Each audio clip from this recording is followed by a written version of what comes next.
2:30. So I'm going to go ahead and introduce the next session. So the last panel of the conference is called The Politics of the Popular, and it's going to be moderated by Elliott Colla. So Professor Colla is Associate Professor of Arabic and Islamic Studies at Georgetown University. He's author of Conflicted Antiquities, Egyptology, Egyptmania, and Egypt Modernity, and essays on modern Arabic literature, culture, and politics. He's translated works of numerous contemporary Arabic literature and also has written Baghdad Central, a novel which has now been adapted for television and is streaming on Hulu. I think he's also working on a new novel, but I'll let him confirm that. And we're just so delighted to have him join us as the moderator for today's panel.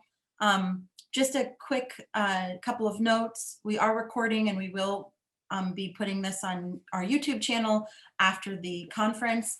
And a final thank you to Will for organizing and Christian for all of the logistics.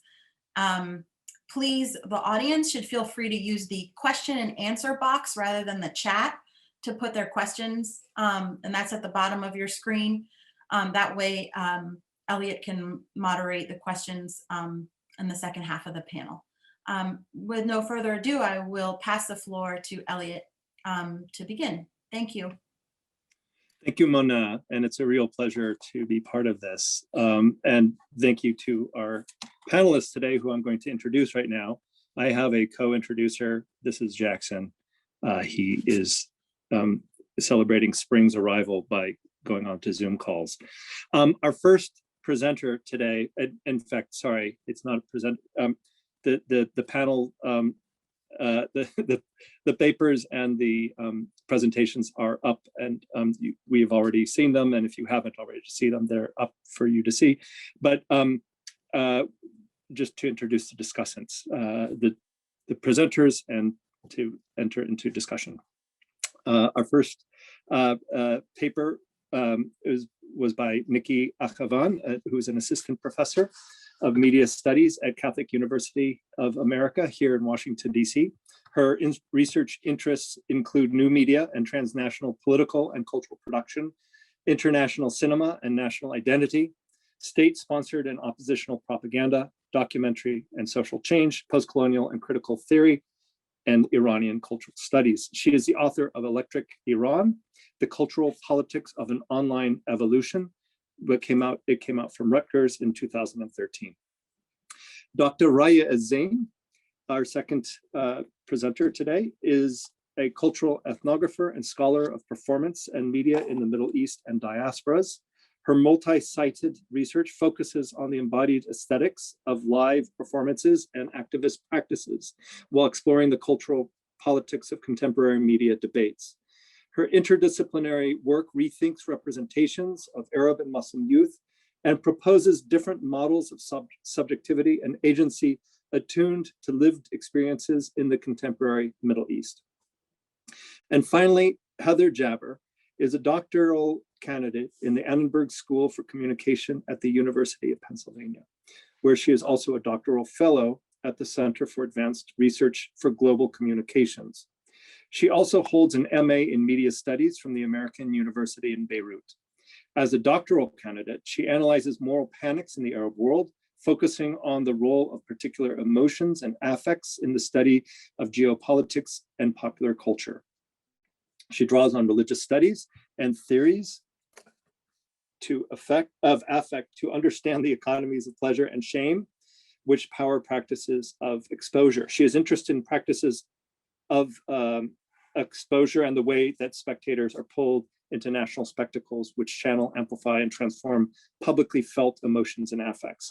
She has published work in critical studies in media communication, the International Journal of Communication, and Colla, a journal for body and gender research. So thank you all for your papers, and I'm really looking forward to this discussion we're going to have. Just to get the ball rolling, I'm sorry, it's hard for me to juggle Jackson and everything else, although I hope it's entertaining for the rest of you. And just so you know, he has drooled on my notes. I loved reading these papers. Together, they are asking us to think of cultural production in a variety of different ways and from a variety of different methodological approaches in terms of audience reception, in terms of audience impact and affect, in terms of scene making, and also in terms of narrative construction and how those narratives are then received and made sense of by actual audiences. So there's a lot going on in these papers. The first set of questions I have really come out are for Dr. El Zein and her very rich ethnography of an art scene in Ramallah. And it really, while reading this paper, I was really struck by a scene, an experience that I've had being part of music scenes myself. So this is taking me back a few years, but where you go to an event and you wonder, is this an event? Is there anything to this? Is there a scene here, right? This kind of existential question that comes up, and I hadn't thought of it ever critically until reading your paper and being brought back to that sense of there may be nothing here or there may be everything here. It's this kind of feeling of indeterminacy that, and the reason you hang into the scene and keep going is that it's almost like a faith that at some point something will happen, and at that point you will know. Anyway, reading the paper, I was thinking of that quite often, and just thinking of it. I would love to hear more about that in terms of as a field research problem, because it's kind of an intangible aspect of music, but it's so real. And anyway, I thought you talked about it very beautifully, and it was really evocative. The part I think I want to start talking about has to do with the comments in the paper on Saut or Sot, and where you draw upon Amanda Weideman's work on voice, voice on the one hand meaning agency or being a kind of an extended metaphor for agency, and secondly as a voice as a reference to the material and sonic elements that are somehow inseparable from its message. And as you point out, this is rooted maybe in an old mind-body distinction or culture-nature distinction. I thought that was really rich. I also wanted to know, though, in that, so part of the impetus for your paper and the focus is to get beyond thinking of words, that the meaning of music, in this case, rap performers or trap performers in Ramallah, is to think of a much wider sense of signification that's happening that may not be purely semantic. So that seemed to be really rich. The question I kept asking myself and wondering what you would have to say on it is, how does this relate to older senses of Saut and Sot? And I'm thinking, so you draw out the various nuances in terms of voice and sound and even soundscape, and the way in which in Arabic, right, Sot can mean human voice, or can be a voice, a sound rather, or even just a noise, right?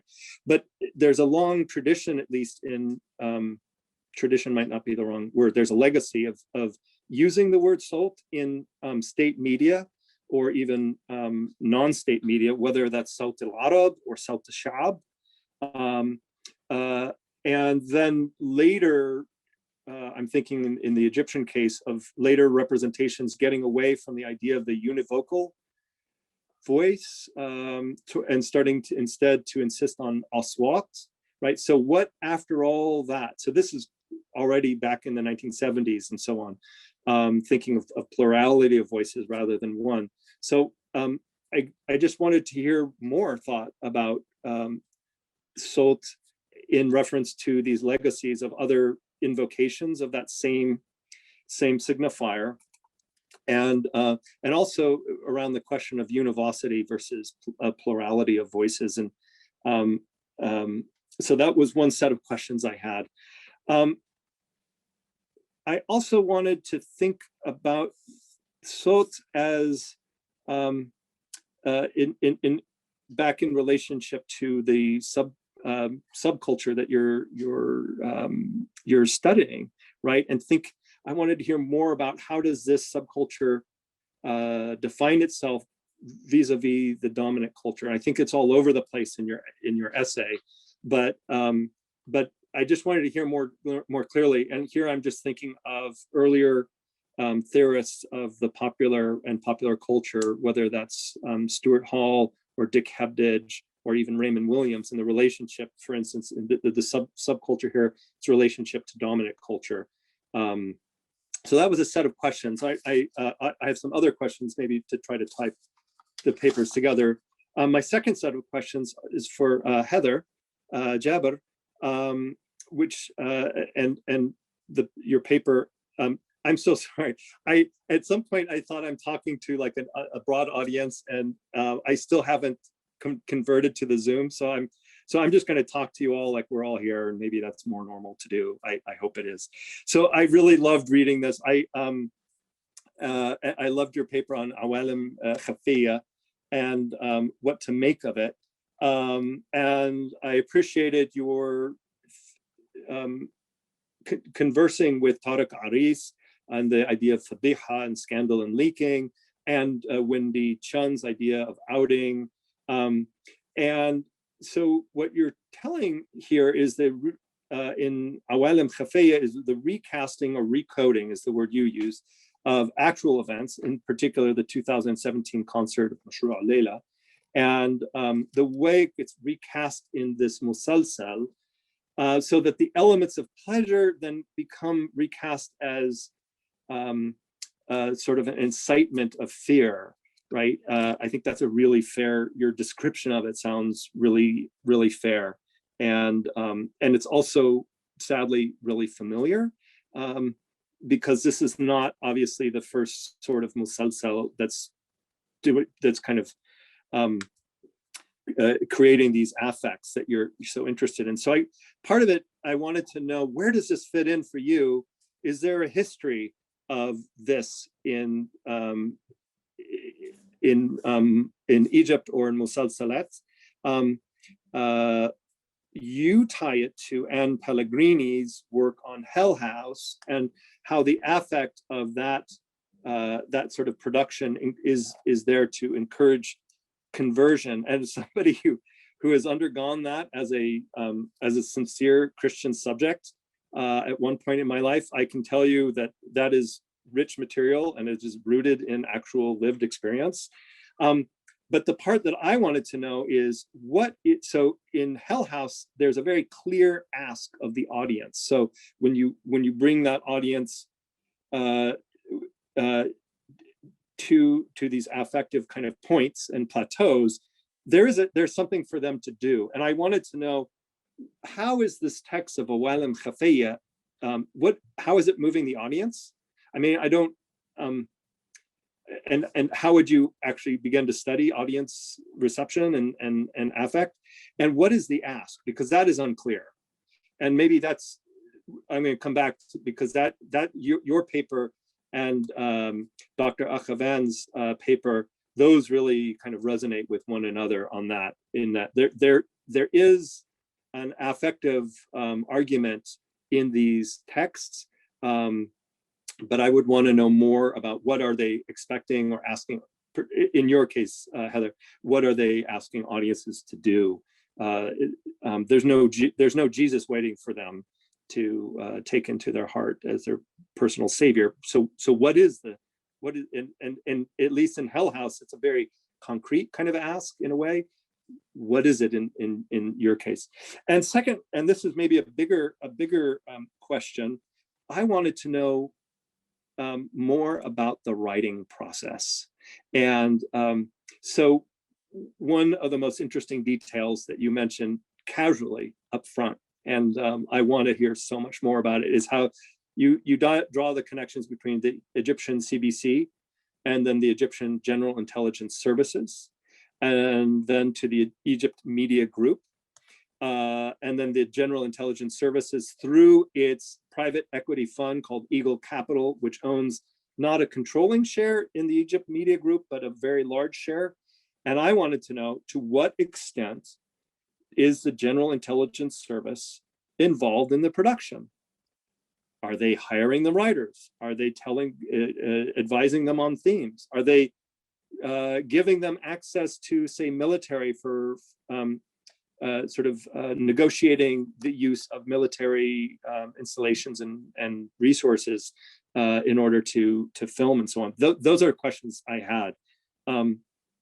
And then finally, and I just have to say this as somebody who remembers Adil Imam, I remember remembering him fondly, but it's been a long time, so I don't know. I remember that I used to think of him fondly.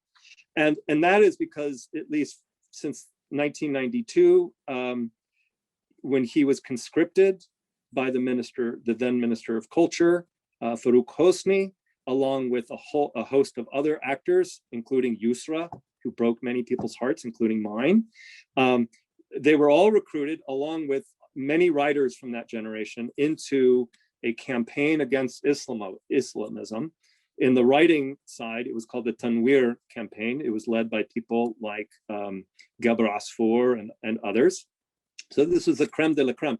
So since 1992, anything that Adil Imam touches, the Mukhabarat are a step or two behind. Like, they may not be in the picture. So there's nothing surprising. I guess the point in kind of bringing this long 30-year history in is to say, this seems old, right? This kind of the bifurcation of secular versus Islam, like all these terms, these are the same terms from, frankly, kind of mid-Mubarak years. It's not even late Mubarak, right? So those are the terms that come out during the revolution, as you point out, and Hussein Agrama's work as well. But those are already old terms. And so I just wanted to hear you reflect on that history. And is there anything new about this Musalsal in light of that? Or is it just the same old script that we saw and everything from Irhab Kabab to El Irhabi and so on? Like, this is a long-standing history. And finally, Niki, this is a fascinating subject. This is my introduction to it, so thank you very much. The idea of intelligence agencies sponsoring content in Iranian media seems a really rich vein. And especially the idea that they're producing narratives like in Gondo, narratives that explain the necessity of state security, right? We in this country have heard this, and in a way we hear in mainstream American press or media, the version we get is probably a reheated Israeli version of, if not for us ruining the plans of Islamic terrorists, think of how many more Americans would have died, right? So this is it seems part of this has to do with a global rhetoric through which state security agencies make their arguments, the arguments of the hypothetical or the false negative, however you think of these things, right? So the question I had for you, and it's also one for Heather, has to do with something from an essay from literary studies, although it's actually, I guess it's media studies. It's the literary critic and media critic Frederick Jameson's essay, Reification and Utopia in Mass Media, in which he argues, so he's arguing, as a Marxist, he's arguing against old, tired models of ideology and false consciousness, in order to explain how do people come to not just accept, but desire and long for the conditions of their own oppression. And the argument he makes is, he talks he talks about two films in particular, Jaws and The Godfather, if I remember the essay correctly. But he makes the argument that they, in each case, they mobilize the image or a narrative of collective emancipation. And that's the sort of utopic dimension in these texts. A family coming together, a country united, some sort of vision or narrative of a collective moment or possibility of emancipation. And then, but the narrative is constructed in a certain way so as to foreclose the working of that collective emancipation. In other words, that so it's shown in the story. It holds out the promise of a utopian future, and then in the storytelling works against to show how that is impossible in this day and age, in present conditions. And so it then reintroduces at the end, the status quo is reintroduced as the best possible outcome, right? So if this sounds familiar as a kind of a recurring trope of neoliberal ideology, it's Frederick Jameson was making this argument in the 1980s. So it's a pretty interesting one. I guess I just wanted to hear you talk. So for Jameson, and this is unfair if for Heather and Niki, if this isn't a text for him, the idea of narratives that explain the necessity of state security, or narratives that reinforce the strong state or the separation between secularism and Islamism, something like that. These only are possible and acceptable for an audience if that audience's own hopes and desires are mobilized and activated in the storytelling, right? It's that utopic possibility that is the hook, and then the catch is taking that utopic possibility away. So I just wondered if that resonated with anything that you're working on, either of you, in your texts. Okay, I think I've spoken my limit, so I'm going to ask Niki, Rayya, and Heather to jump in with any comments or responses you might have. If it's easier, I can call on you okay. Niki, since you went last, why don't you go first here? That doesn't give me much time to digest what all these ideas you put out there. But okay, I'm happy to go first. I hesitate to say I'm familiar with that essay because it's been so long since I've read that essay, but I am.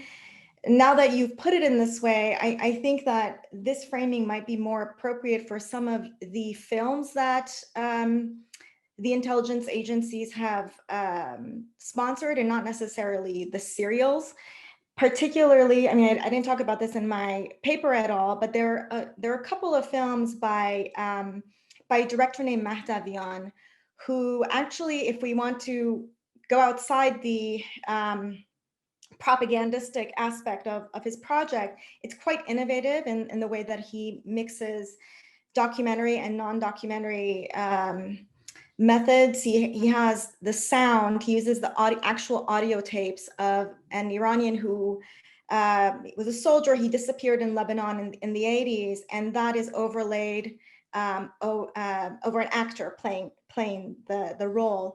And that plays very much with these possibilities of, this is the utopian possibilities, but also the dystopian present in a way, because it was made just in the last 4 or 5 years. So I think there is that interplay, and there's definitely that affective hook. What's the audience? It's very visceral, again, because you hear the voice of the actual missing man. And to go back to the question that you raised very early on about what's the audience being asked to do, I think that viscerality, I mean, that identification, that's the primary ask from the audience, but also to just accept the status quo. I think at bottom, that's the running theme through both the serials and the films. And again, the qualities differ vastly. So I think in terms of the audience consenting to their own oppression, I think it's a harder game in contemporary Iran, because I think people are much more aware of the conditions of their oppression. And part of the game is to cast the audience's eye away from internal oppression and sort of blame everybody else for the various repressive measures that the government is taking. So I think part of what these films and these serials are doing is trying to bring the audience attention to the fact that you think that there's nothing, you see the oppressive mechanisms, but what you don't see is what we have prevented. And that's going back to that sort of post 9/11 narrative trope that we saw, and we still see, that if you have a relative calm, if you live in peace, if you live in freedom, it's because there are people behind the scenes who are working to keep you safe. So that it's mirrored very closely in the Iranian serials and in the films as well. But I don't think that it's not an easy task for the state, precisely because I think the audience is much more aware of exactly, their lived conditions and what they attribute those lived conditions to. I mean, that's the best I can do in terms of engaging with Jameson after not having read him for so long. But I don't think there's any utopian possibilities, frankly. It's just the safety. Just be happy that you're safe and that you're not Syria or Iraq or Afghanistan or anybody else in the region. It's that's the relationship that you're being set up, and be thankful that this that the state is here to be a good father to you and to take care of you when you don't even appreciate it, you ungrateful little citizen. Okay. Heather, how about you? Yeah, I can follow that. First of all, thank you for so many great provocations and like threads to follow, and thank you to the organizers of this. I'm really thankful to be here in conversation with all of you. Yeah, so just to sort of work backwards and off what you were saying, I think that in the show there's a similar thing of things are good because the state is here, and you don't even need to know how bad things could be because the state is working to make sure that those things don't happen. So there's a sense in which the state is working behind the scenes to make sure it stays this way. So things are already good. I think it operates differently from the Jameson piece that you're talking about. So I think also on the point about what is different about this, in many ways, this is not super novel in Egypt or in the region, right? There's a lot of popular programming around, extremism, terrorism, a lot of musalsalat that are you can read them as warning signs, right? Warning programming. One example would be NBC's Gharabi Bsoud that premiered a few years ago. It was it was on NBC, and it was essentially a program that was meant to, the network said this explicitly, meant to detract people from joining ISIS. So to show the horrors of what ISIS is, and focusing on the women of ISIS and why women might join, and how awful ISIS is. So it's interesting to think about what work that show actually was doing, and whether it was more about the producers of the text than it really was about any possible effect, because it was and it's a very different show from this show. So what was interesting to me was that this show premiered on an Egyptian and Saudi channel together at the same time. And so thinking about how this show articulates in both contexts, right? But how it operates very differently from a show like Gharabi Bsoud, which was, Egypt's infrastructure, its production history lends itself to a different kind of programming, right? The show is much more captivating. It's produced better than Gharabi Bsoud. Gharabi Bsoud is it's kind of an assault to watch, just guns and explosions and violence, and it's really heavy to actually sit there and watch. So what was interesting to me was the way that this one looked different, and how it's sort of following it. The show is also really a melodrama about media, right? It's about old media, new media, an older time when things weren't so leaky. A lot of the programming features,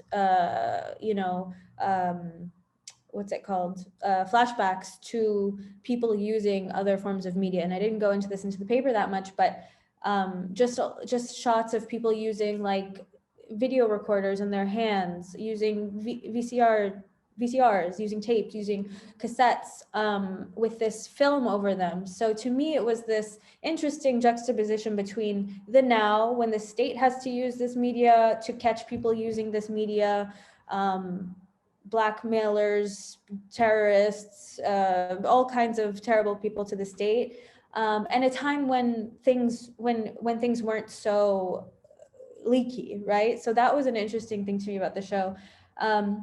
And also going off of what Omar said yesterday about temporality, I mean, on that point, how temporality is working there, but also how youth is working in this programming. And I think that's true with the Hell House as well. These are productions that are meant to draw the youth in and teach them something, right? But whether or not they are successful is another story. So who is this working for? How is it as kind of maybe even like community building, or like there's something about performing these productions that I think is interesting that might not necessarily be successful in what they're trying to do.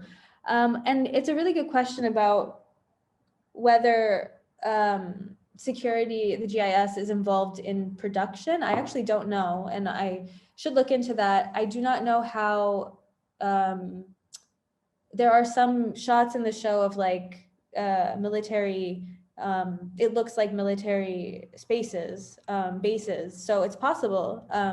And I think that's just another thing that's really interesting about Egypt right now, but how convoluted it is to try to draw the path to ownership in Egypt, and to figure out who owns what, and to figure out who owns this capital, like this group, and who owns that network, and who do they know. So in many ways, the show is pointing this finger back at itself, right? And it's very much just an interesting, like, it's building all these paths to find the answers at the end, and it's a product of its landscape.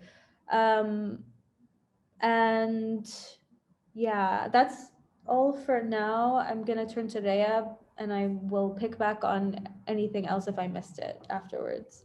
Okay, I definitely want to ask more, just because you mentioned the leaky subject, Aris's notion of leakage, and I want to, we'll let Rayya speak, but I do want to push back simply because I'm not convinced in the examples in Aris's book that the leaky subject is a metaphor or a theoretical model that we should be taking up without complication. And what I mean by that is the idea, he's very concerned in that book of delinking the idea of delinking intent from effect in his account of leakage. And in particular, he talks about Chelsea Manning as if what she were doing were a bodily compulsion. I mean, this is his representation, not mine. The reason I say that is that leakages in the Arab world and in these media, they do represent a form of politics. They're not just simply the effects of an autistic subjectivity that can't help but leak, right? They're people who leak for political reasons, right? So if leakage has to do with state control of knowledge or corporate control of knowledge and some and information, right? Then certainly you can talk about the proliferation of leakage in the way that he does and so on. But to do that, you're just scraping off whatever political residue might be in those actions to just talk about it as an effect. that just is happening. And I would like to come back to that and think about that. You know, we don't need to turn this into a discussion of Tarek El-Aris's book, which is fascinating, right? But just I would press on that. But I rather listen to Rayya. So Rayya, take the form. Thank you. So I'll start by reiterating thanks to Mona and Kristen and Will, and to you, Professor Colla, for these productive questions. Happy to be here with you, Heather and Niki. So my paper starts with an ethnographic vignette where I'm situated in kind of like an underground bar in Amman, arriving perhaps too early to a concert or a jam session, and just feeling like, why am I here and what am I doing and do I really want to be here? Just to, I'm not expecting everybody read, so that's what he was referring to, and I have been thinking about what it means to conduct ethnographic research, and trying to be a little bit introspective and critical about my own research methodologies now that I've kind of finished revisions on the manuscript and kind of had some distance, and I'm looking at it like, what did I just do? And so that's where it kind of comes from. I'm kind of there are a whole sequence of experiences that I kind of repressed or ignored as not, you know, the stuff of the book, not productive engagements in the field, and I'm kind of wondering about why I made those decisions, and you know, for a number of different reasons, you know, in terms of politics, but also in terms of, like, you know, how the academy trains us as observers, really. So that's what I've been thinking about, and that's kind of why where the decision to start with this vignette came from. And I've also been thinking about gender in this research. I mean, one thing that I've been writing about hip hop in the region for a while, and one thing I'm always asked about is gender, because most of the musicians are men.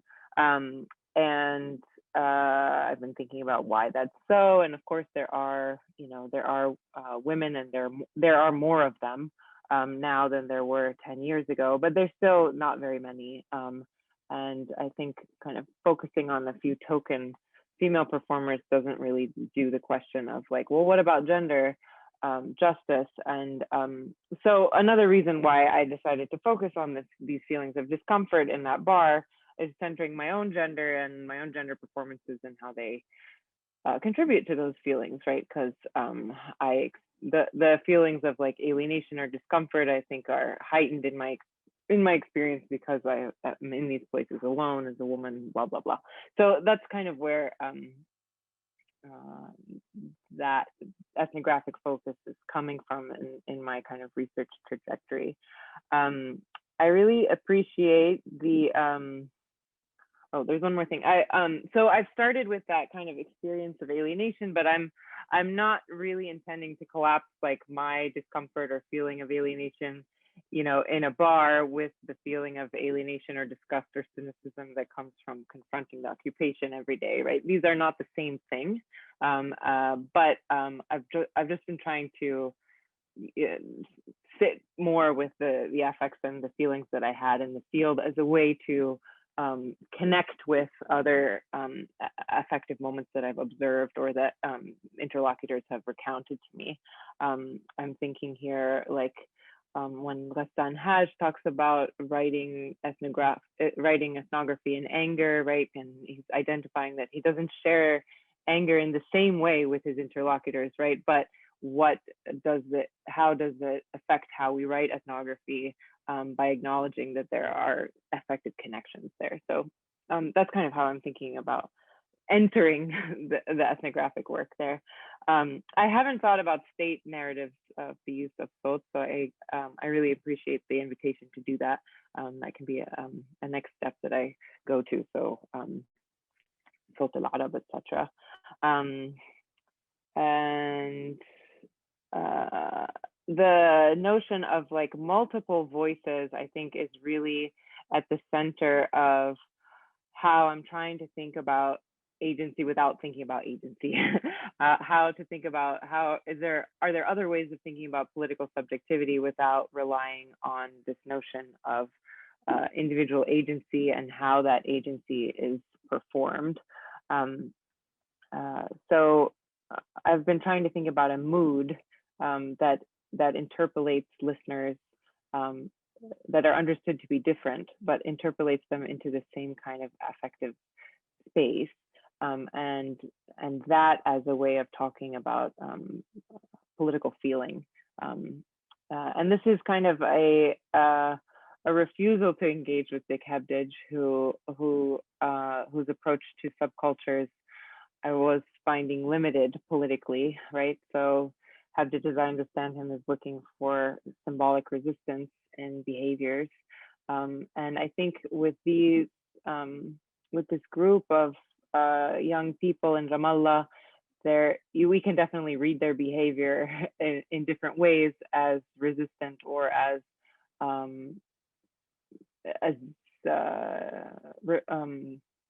refreshing or new in a political sense. And I think this is run through the Maazif interview, which is why I really wanted to play you guys some of that in the video. Like Shab Jadid's kind of like, I don't care about your questions, and I'm going to give you the answers that are non-answers, is clearly taken up by the interviewer and by his like cohort of friends as like the coolest thing, right? And I think it would be very simple to and maybe not incorrect to read this kind of attitude and this mood as resistance, right? Like I refuse the orientalizing gaze of the art world and the art scene and the music industry, and I'm going to tell you instead that nothing means anything, and that you don't understand, right? And there's no meaning that's coherent. But I am just wondering about how I want to think about how this performance of confidence works within an affective mood that is so dark and so kind of alienated and disgusted. So I don't really have the full answers to those, but these are kind of like the different elements that I'm kind of responding to and trying to weave my way around in this research. So okay, so that makes sense, and that makes sense. How about this? There was another moment in your paper I wanted to hear more about, which you were thinking about the way in which, and I'm sorry, I forget the song. It was the second one of the paper, where there's a you're interested in how the sound is functioning as a sort of an extension of Ramallah. That you were sound and soundscape that was kind of creating a mood, and I was really struck by that, just because well, I'm wondering if this is ringing any bells for you. I was just thinking of synecdoche and metonymy. I mean, I'm very interested in your work because you're talking about expressive culture and language arts, but you're interested in going beyond words, which I think it's like, yes, we need more of that. And so that's why I'm reading eagerly and trying to find this. In my work, I've been working on what I call Egyptian movement poetry, which is not so much what words do, what poetry performances do in Egypt, but rather not what they say, not what the poems say, just because the idea of political culture is just tends to be people reproducing citations of words that have some sort of political slogan referent, right? But to look at this other level, and so what you're talking about mood and the way a song can establish a mood. Could you talk a little bit more about what you mean? Like, is it sound? They're recordings of soundscapes that are built into the songs. Yeah, thank you for asking me to clarify there. So they are not like street recordings, right? There are installation artists who've done that in Ramallah to kind of really just record the sound of the street or of the checkpoint and then bring it into an installation space. These trap musicians are not doing that, and they are instead, creatively producing a sound, right? That is the sound, the kind of distinctive sound of trap, this kind of dark, creepy ambiance, as it were. And I think that the Sot Ramallah ends up being, it's kind of emerging. I think we could argue that there is a kind of avant-garde sound or even mood, attitude, I think, that is being produced in Ramallah, that these artists are really on the forefront of, and they're extremely savvy in navigating the different art markets. So, it is being produced as a subcultural sound, but the last video clip that is in the video that I put together here is with Burberry, and it's have their sights on making it in a way that is not subcultural, right? In a way that is not underground, in a way that is more mainstream, while kind of taking advantage of or making the most of a kind of avant-garde aesthetic and feel. And so that's kind of what I mean. It's funny when you talk about rap, I'm always trying to think about, the aesthetics of the piece in general, but when it's rap or trap, right, there's so much emphasis on the lyrics that you cannot also ignore like the poetry of the lyrics themselves, right? But this is where I was trying to think about like the manipulation of the voice, and then the kind of creating this mood feeling of Ramallah, which becomes like then what is sold on an international stage. This kind of coolness is something that's very attached to an idea about Ramallah, right? A kind of grittiness that is also overproduced, right? Or not overproduced, but produced at a very high quality, right? So that's kind of what I'm going for with the idea of Sot Ramallah.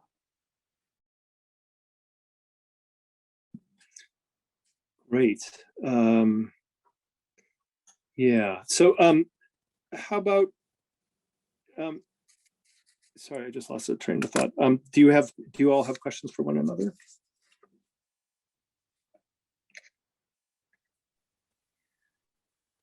I was really thinking in both of your papers, Heather and Niki, about suspicion and kind of the mood and affect of suspicion. Heather, I think you talk about it explicitly, but Niki, it's kind of woven in yours. And I wondered if either one of you wants to say more about that. There's another like dark feeling that I don't talk about directly, but connected. Sure, I can say something about that. And for a second, if I could return to something that came up earlier about El Arisa's work, with which I'm not very familiar, but based on what I heard here and what I've heard others talk about in terms of leakage, and it seems like it's about challenging authoritarian structures through these leaks, right? And it's interesting because when I was thinking about the intelligence produced content in Iran, it's the state leaking about itself and to settle scores internally. And it's to such an extent that, for example, the second season of Gonda, which has just started, they are actively, the show has been produced. It's like, and before it airs, they're fighting within the state so that there are segments that are airing that have been overdubbed. So they want to change the script after it has already gone to post-production, right? So you can see that the person is talking, but the words are not matching because so that's the level, because they're leaking information or they're attempting to challenge their internal rivals through this, on the national stage. And that's actually connected to your question, Rayya, about suspicion, because it does produce a sense that everybody is suspect. It's not just the tourist who comes to visit Iran. It's not the student who comes to look at Iranian archives. It's not, the foreign embassy that's cultivating spies. it's even the guy who's on the diplomatic team who's negotiating the JCPOA. That's the issue. Like that's the level at which, you know, we're at now. So it's all around, and because it's, I think, not very well done in terms of at least this season, and the stuff that the Ministry of Intelligence proper is producing. The Ministry of Intelligence has its own stuff, and then the IRGC has its own stuff. They have better quality in terms of production value. Because it's not that well done, I don't, you know, there's not this, I can't really talk about affect in a way that that is consistent even, but certainly there is suspicion and it's directed everywhere. And again, you're being asked to just sort of trust that there are people who know exactly what's going on, and they will act in your best interest. Yeah, I think the thing that interested me, so two things. The first thing, to the question about leaking in Tariq's book, I think I take a different, I approach affect in a different way from Tariq. So some of the ways that he conceptualizes affect, I think, is from a different dialect of affect theory than I'm using, which that's why I think through Anne Pellegrini as well, because I think that there's something there that she's talking about in the leakiness between being off stage and on stage, and how we don't have control necessarily over what we feel, even though we say we're doing a thing, maybe effectively something else is happening. So I think in the marriage of Anne Pellegrini and Tariq, I think I find something useful there about what's happening broadly, and what's happening with the body. And so I think, yeah, to the point that intent matters, I think it does matter, but for me, it's part of it, but I'm interested in what is happening, like when a performance of something takes place, like you can't help but feel a different thing sometimes. It doesn't work in the way that it is meant to work, right? So with this idea of suspicion, there's something very pleasurable about following these suspicious paths to their origin points, right? And there's something about like the structure of feeling, it appears in Egypt, that is like, I mean, there's been an intensification of arrests and publicity of arrests and people who have been exiled, and obviously these are not brand new things, but there's definitely a different way of mediating these things, it appears right now. So I think, I don't know, there's something about the suspicion and the idea, like what really interested me about Ahrama's work is how he talks about not secularism and religion, not as these like discursive categories, but like the generative power of secularism to like ask questions about the appropriateness of like how adequately religion is you know placed into is divided into the private, right? Or is divided between the political and the religious. So I think that there's something about that questioning power and the pleasure in continually asking that question, like about encroachment. That's really interesting, that's happening in the show, and the work that it continues to do, but in these different forms right now. So yeah, I don't know. I think suspicion and pleasure feel really operative in this example, and I'm thinking about that and why it feels that way in Egypt when it's a very different feeling in talking about religion and the secular in Saudi programming, for example. And also this is a question for Rayya. I really enjoyed the paper and the video, and I think I've been thinking about this idea of coding and recoding, as Marwan mentioned earlier, and you talk about like how affects, like some like positive affects and negative affects are operating in the music, and I just wanted to hear more about that and whether it's happening like at a communal level, if it's happening between like listeners and performers, and how, like you talk about confidence I don't know, I hadn't thought about confidence as like a performance before, and I found that interesting. What's like the work that's being done to produce that sense of confidence in the music that you're thinking about? Is it like a recoding of something? Is it like, yeah, I don't know. I was just interested in the way that you articulated it. Yeah, that's a good question. I mean, I think in the case of Shab Jadid, there is a little, I mean, there is a recognition of class difference. I mean, he performs a kind of working classness that is distinct from some of his interlocutors who are more middle class, who've gone to university and stuff like that.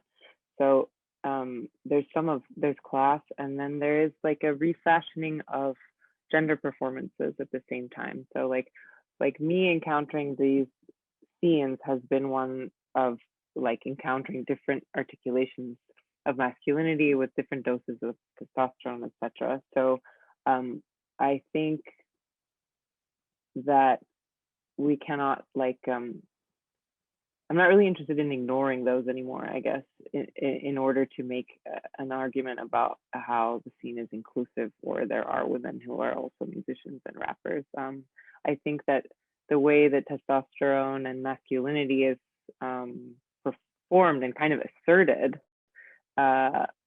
is integral to how the scene is working. The trap scene, but also like the wider hip hop scene of which it's a part.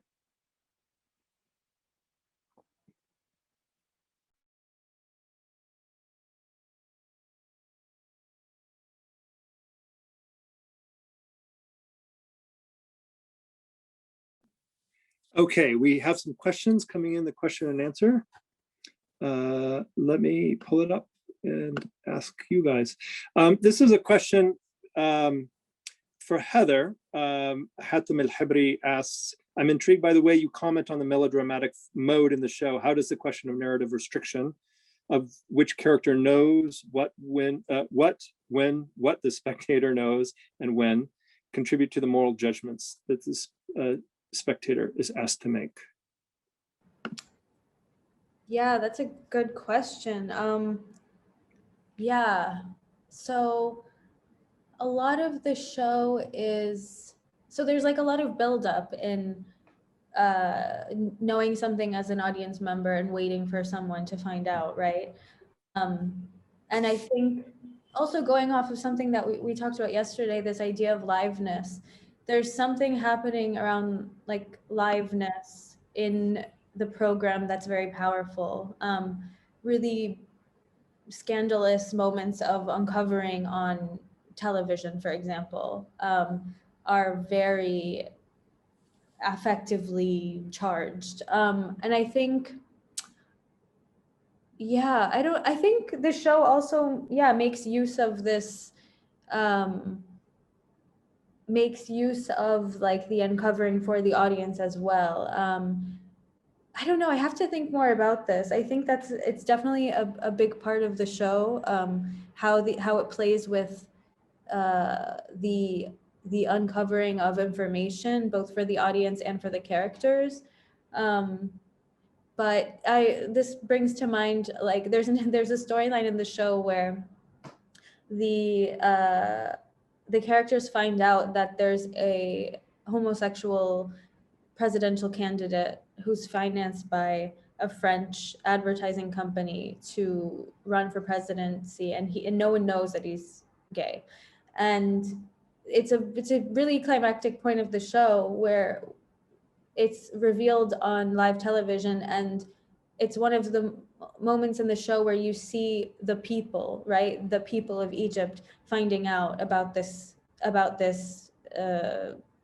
candidate, ripping posters off of their wall because they had looked up to him, and sitting at cafes and hearing that this person is gay. Like it's one of the only moments in the show where you see like the people of Egypt and not just the state and media personnel, and so I don't know, I think that there's something, the performance of that is really is really key, and what the audience is asked, like how the audience is asked to feel about the poor Egyptian people who have been duped.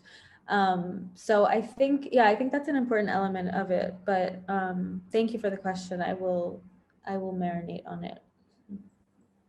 All right, and we have a question for Niki about methodology. And this is from a student learning about Iran and interested in media, and she asked, or he asks, how can someone research such a thing from afar, given all the constraints? What are other methodological paths into the subject that are untrodden? Well, that's the beauty of working on media. The constraints of, there are no on the ground constraints. I mean, the media that I look at, whether it's state produced, whether it's social media, it's accessible from afar. So IRIB, the main broadcasting, puts its stuff on their website. It's all over YouTube. There are a number of streaming services, although I have not been able to sign on to the streaming services because of sanctions. I don't know how that would work, but the content is very easy to access. I think the biggest constraint is language. And so that I would encourage anybody who is looking to go into Iranian studies to learn Persian, because I mean, that's the primary barrier. And I mean, it depends on what approach you're taking to media studies. If you're looking at texts, you're looking at textual analysis, and you're sort of trying to make sense of the text in their own terms, there's very little constraints. But if you're trying to make sense of the industry, you're trying to make sense of the conditions of production, that of course is going to be harder if you're not on the ground. But this is the interesting thing about this moment too, and I think there's been a shift. Like, the reason I can do work like this to some extent and make the connections rather than just speculate about who's funding this, who's behind this, is that there is now a level of transparency. And I think I don't think it was done willingly, but once it was exposed, like for example, you can go to the website of OJ, which is the IRGC foundation, essentially arts foundation, and or even to their wiki page, and see every single show or film that they finance. The Ministry of Intelligence, they're not as transparent yet, but information is out there. And I think as researchers, we can sort of take advantage of the internal of the infighting and sort of all this people exposing one another inside the country, diaspora investigations. And so there are ways to trace even things like funding, which historically have been harder to ascertain. But number one, I would really push for language. I think that's the most important, because then you it reduces your reliance on in-betweens and translations and subtitles, which are politicized. Even the best, that's another issue altogether, but subtitling is politicized, both in terms of what gets subtitled and even the subtitles themselves. So I would caution some care around that. Niki, if I could just follow up on that, just to ask a question. So I'm always interested in, when I'm doing textual analysis, and making claims about claims about how they move audiences. That's rhetorically, or in terms of affect or whatever. So the question I have following up on that last one is, how can a researcher start to do audience response? Let me give you an example. So we have, maybe it's not the same kind of thing, but Catherine Bigelow has made films where she worked very closely with the CIA to produce similar security state fantasy narratives, right? And yes, they go on to have a huge impact in a certain kind of mainstream Hollywood audience, and we can talk about how they get brought up and just, scenes from that film get brought up in discussions about the impact, the efficacy of torture, all sorts of things.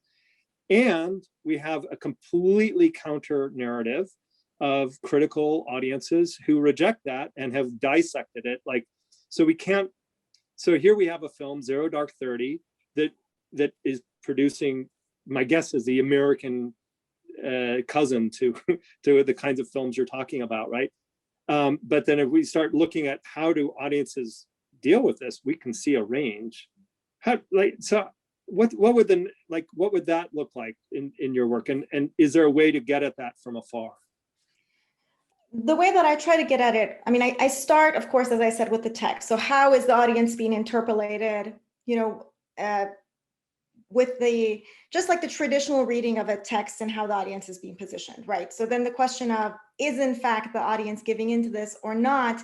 How I trace that, because of both my training, also the constraints of doing on the ground research, and the fact that my first area of my love is in digital media, is I try to trace that in digital spaces. And I try to look at audience. I mean, it could be as simple as doing a search term for the film or for the show. I try to watch the shows. Well, I don't watch them live, but I know, like this week, I've been following all the chatter around the new Gondo series that came out. And that's one way you can trace it. And you actually get quite a rich range of responses, because the Iranian social media sphere is so, it is quite diverse, and it's very active. Now it's a little bit harder with things like Clubhouse to keep track of all that stuff. But there are, in fact, you know, spaces now where people are having discussions about media text. And that is so exciting to me. I wish there were ways to archive it. I know there's issues with that. So that's one thing I do. The other thing I do is I trace, I look at official responses. So there's lots of TV shows, no, not lots, but there are official film like analysis shows on television that then are posted on YouTube. And then I'll look at the comments there. I look at Iranian newspapers. I try to fill in the holes as much as I can to get somewhat of a picture. And usually I map that onto a political picture, because everything tends to be sort of factionalized. And then if there's any diaspora input. So it's kind of a archaeology of the present, trying to pull from those different spaces.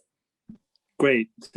I love hearing how we cobble things together. Thank you. It's really useful. Heather, so if I could just ask a similar, maybe this is a plotting question, but how would you, so your paper is similarly on a set of narratives with some claims that audiences are being moved.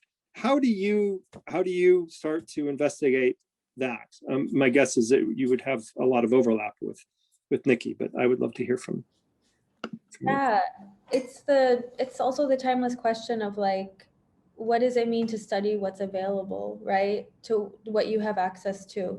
So I also like Niki was saying, go to the same, you know, I look for the same traces digitally. I look at newspapers, news websites, YouTube comments, all of that. But obviously that is still like a subset of what's being felt and said about something. But I'm also not looking to map all the things everyone feels, right? Like I'm not trying to I'm not doing public opinion. I'm not necessarily interested in like, this demographic feels this way, this demographic feels this way. That's a different set of questions that is like equally valid, but not necessarily what I'm doing. So I'm trying to look at and so I also think like, what would it mean for me to do that, to go and ask people, like, how did you feel about this thing?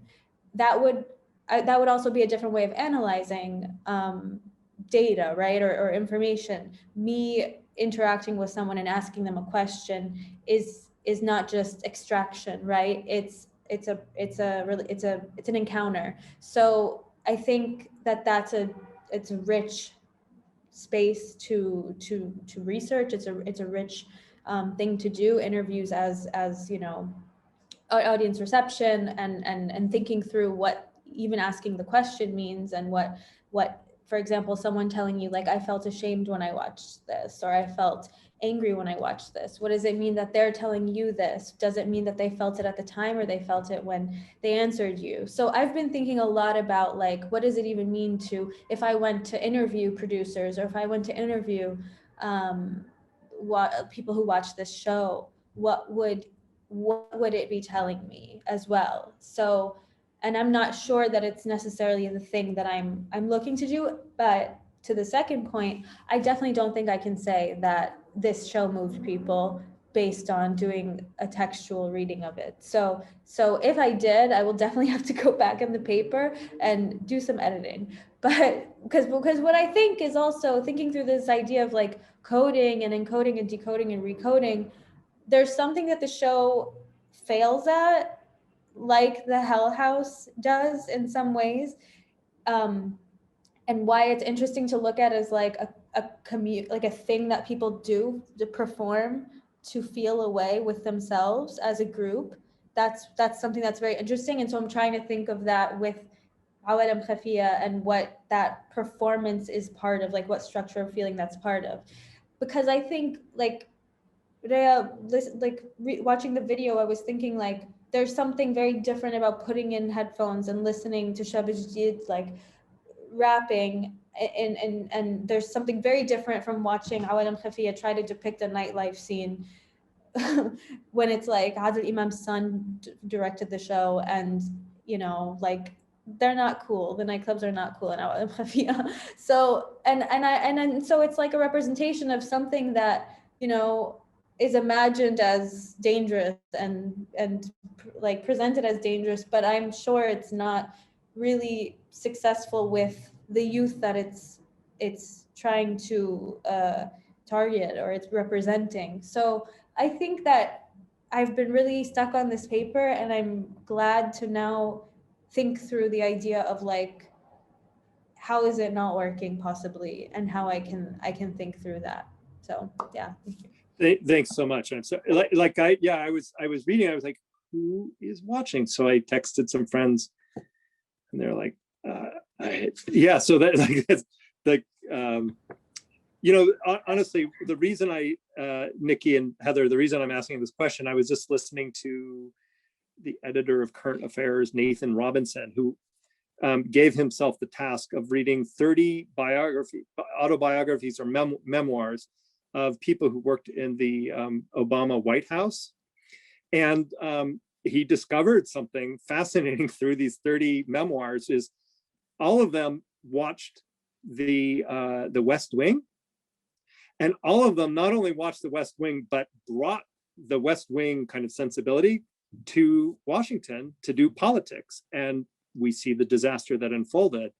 And not only that, but anyway, so there's an argument forming on the American left about the West Wing and the particular impact that that's had on people's imagination. And what's fascinating is that the evidence for this is coming, you know, you can find it in surprising places, like very highbrow political memoirs. There's just cascading with information about this detail of media reception. So it was on my mind. I wanted to ask how you do this stuff. We're nearing the time of, we've got a couple more minutes. I don't see any more questions and questions.